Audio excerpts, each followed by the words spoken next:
పాత సినిమాలను పరిశీలనగా చూసేవారికి బాగా గుర్తుండే నటుడు పిజే శర్మ.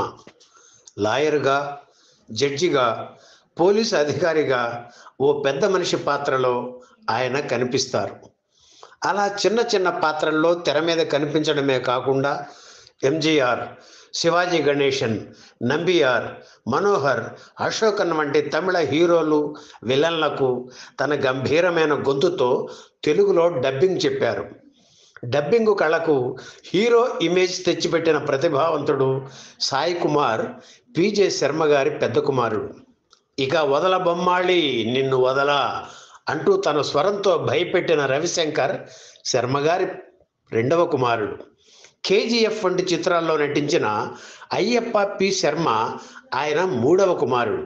ఇలా చిత్ర పరిశ్రమకు అంకితమైన పిజే శర్మ గారి గురించి, ఆయన కుటుంబం గురించి ఈ వీడియోలో చూద్దాం. శర్మ గారి పూర్తి పేరు పూడిపెద్ది జోగీశ్వర శర్మ. 1933 మే 24న విజయనగరం జిల్లా కళ్ళేపల్లిలో పుట్టారు. విజయనగరంలో చదువుకున్నారు. 12వ ఏట నుంచి రంగస్థల అనుభవం ఉంది. ప్రముఖ రచయిత ఆరుద్ర పిజే శర్మ గారికి దగ్గర బంధువు. చాలా నాటకాల్లో నటించారు పిజే శర్మ. జేవి సోమయాజులు, రమణమూర్తి బృందంలో చేరి కన్యాశుల్కం, కాటమరాజు వంటి నాటకాల్లో నటించారు పిజే శర్మ. తరువాతి కాలంలో ఆయనకు బట్టతల వచ్చింది, కానీ యవ్వనంలో ఉంగరాల జుట్టు ఉండేది. మనిషి పొడగరి అందగాడు కావడంతో అందరినీ ఇట్టే ఆకర్షించేవారు.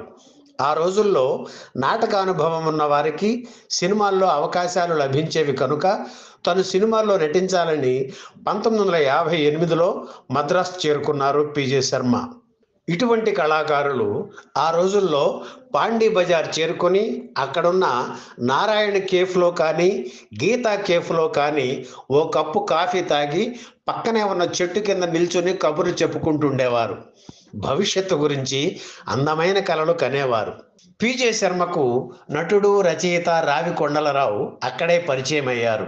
ఆ రోజుల్లో మద్రాసులోని ఆంధ్ర మహాసభ నిర్వహించే నాటకాల పోటీల కోసం రావి కొండలరావు కథ కంచికి నాటకం రాశారు.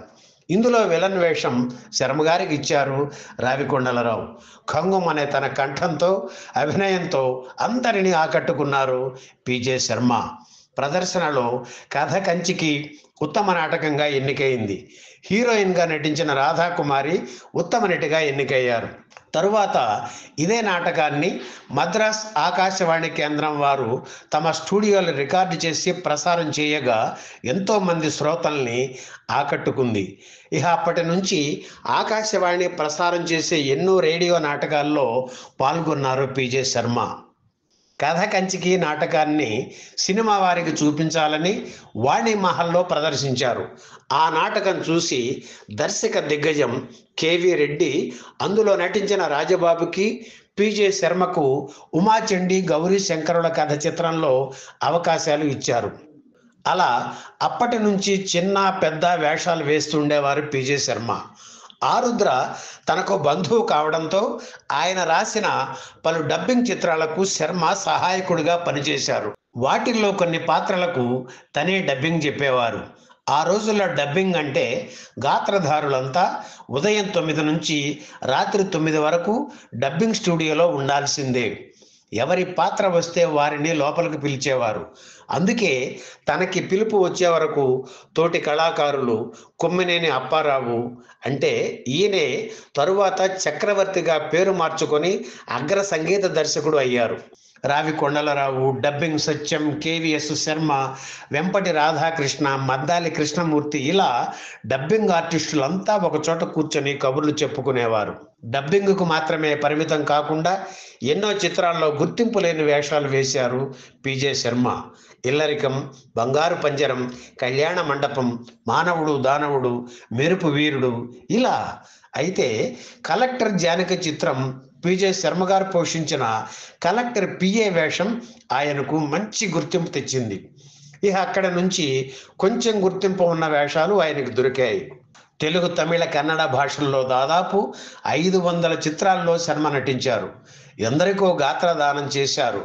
శర్మ గారి సతీమణి పేరు కృష్ణజ్యోతి. ఆవిడ తాత ముత్తాతలు మైసూరు మహారాజుల దగ్గర పనిచేశారు. బాగా కలిగిన కుటుంబం. అయితే శర్మ గారి కోసం అన్నీ వదులుకొని వచ్చేశారు. నాటకమే వీరిద్దరినీ కలిపింది. ఒకసారి స్టేజ్ మీద ఓ నాటకంలో శ్రీకృష్ణదేవరాయలుగా శర్మగారు నటిస్తే ఆయన్ని చూసి మనసు ఇచ్చేశారు కృష్ణజ్యోతి. స్నేహితులంతా కలిసి వీరి పెళ్లి జరిపించారు.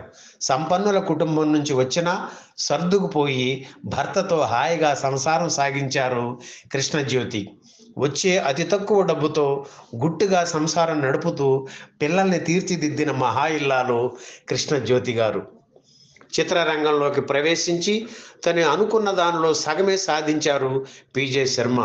కానీ ఆయన పెద్ద కుమారుడు సాయి కుమార్ డబ్బింగ్ ఆర్టిస్టుగా, నటుడుగా, హీరోగా ఎదిగి 100% సాధించారని చెప్పాలి. సాయి కుమార్ తనయుడు ఆది కూడా ఇప్పుడు హీరో అయ్యి విజయాలు సాధిస్తున్నాడు. సాయి కుమార్ హీరోగా నటించి నిర్మించిన ఈశ్వర్ అల్లా చిత్రంలో పిజే శర్మ విలన్గా నటించడం ఒక విశేషం అయితే, ఆయన చిన్న కుమారుడు అయ్యప్ప ఆ సినిమాకు దర్శకుడు కావడం మరో విశేషం. ఆణిముత్యాల వంటి పిల్లల్ని, అందరితో ఉన్న మైత్రిని వదిలిపెట్టి 2014 డిసెంబర్ 14న పైలోకాల్లో డబ్బింగ్ చెప్పడానికి పిలుపు రావడంతో అర్జెంటుగా వెళ్ళిపోయారు ఈ గంభీర గాత్రధారి పిజే శర్మ. ఈ వీడియో మీకు నచ్చితే లైక్ చేయండి, షేర్ చేయండి, వెంటనే సబ్స్క్రైబ్ కూడా చేయండి.